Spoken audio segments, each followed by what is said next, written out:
Everybody, today we have with academic writing, second year academic writing, we talk about chapter 5, which is the logical division of ideas.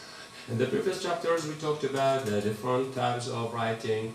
For example, we have narrative writing, descriptive writing, how to write your paragraph according to the type of writing you want to write to your readers. So within these types of writing, we have how to divide your ideas logically.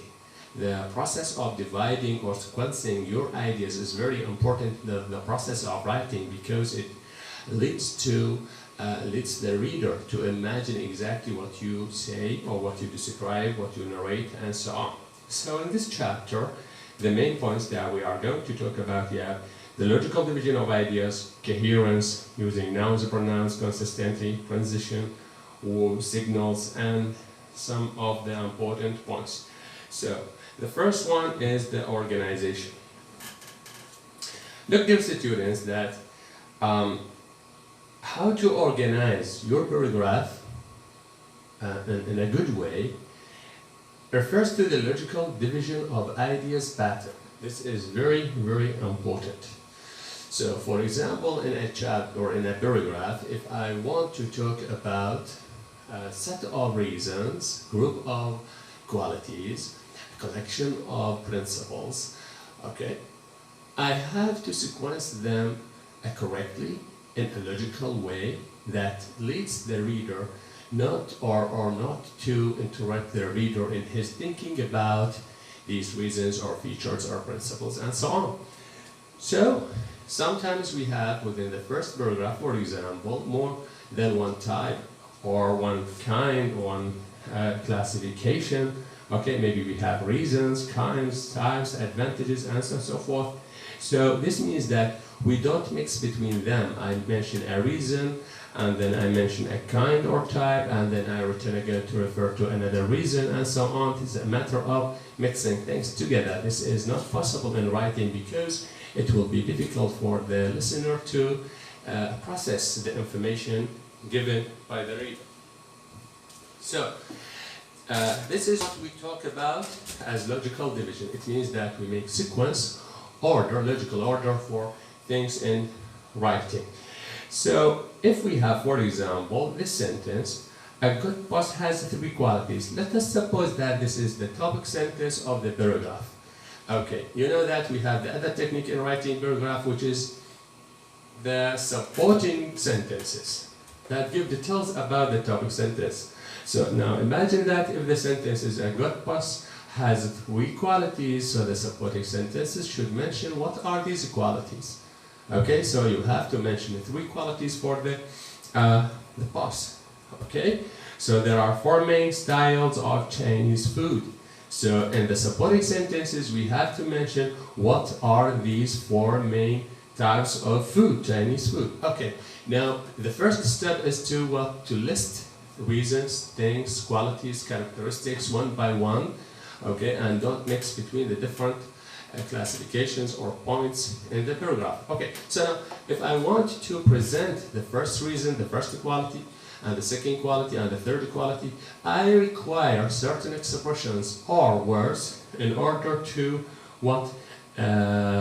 write these reasons. So I tend or move to use these such expressions. I say the first reason, and then I mention the reason.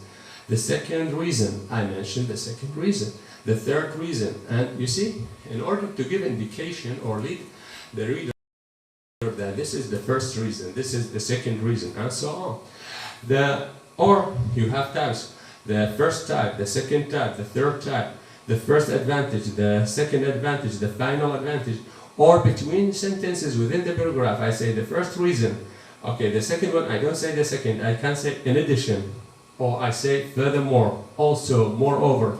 So these words and expressions lead or are used as indicators to refer to the list of things. Okay, so this happens, I will say, in the supporting sentences that we discuss the single points or each point. Okay, so within these reasons or qualities or features that we mention in the supporting sentences, sometimes we require to support what we say. For example, if in the first reason, I require to give evidence in order to support what I say. So I here, for example, to give an example, okay, an argument, or to citation, and so forth. So again, here, within the reason, I mention this example. In order to mention the example, I need another word or expression in order to introduce the example. So I say, for example, they want to touch. Okay, so this and so forth. Here the example support or is used as evidence to support the first reason. Okay, so now you have to mention reasons. For example, of course, qualities, features. Within each reason, we may give evidence.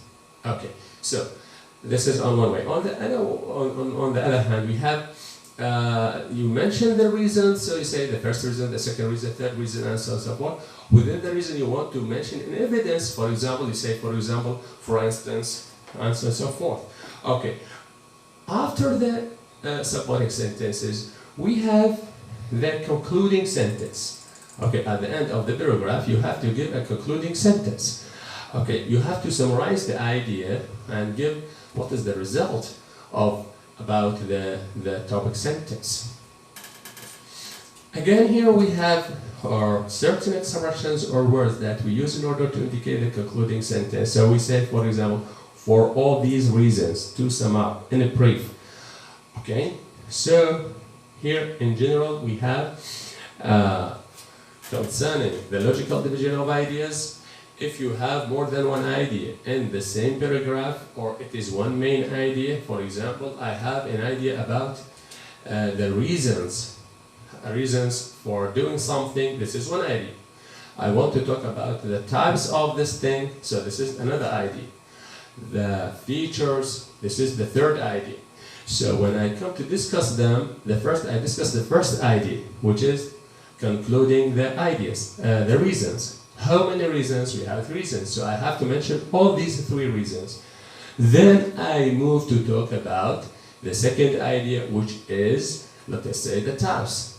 If I have 4 types, I should complete all these types, and then I move to the third idea. Good.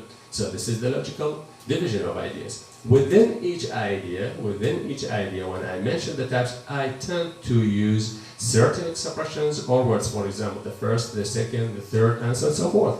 At the end of the paragraph, I have to give a concluding idea or concluding sentence.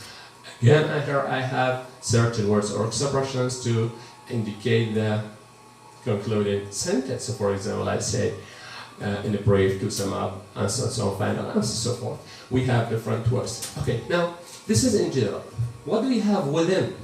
This is not all the story about how to write your ideas logically in a paragraph, but we have other things. For example, we talk about other features that we talk about how to achieve texture within the paragraph and so on. We talk about coherence.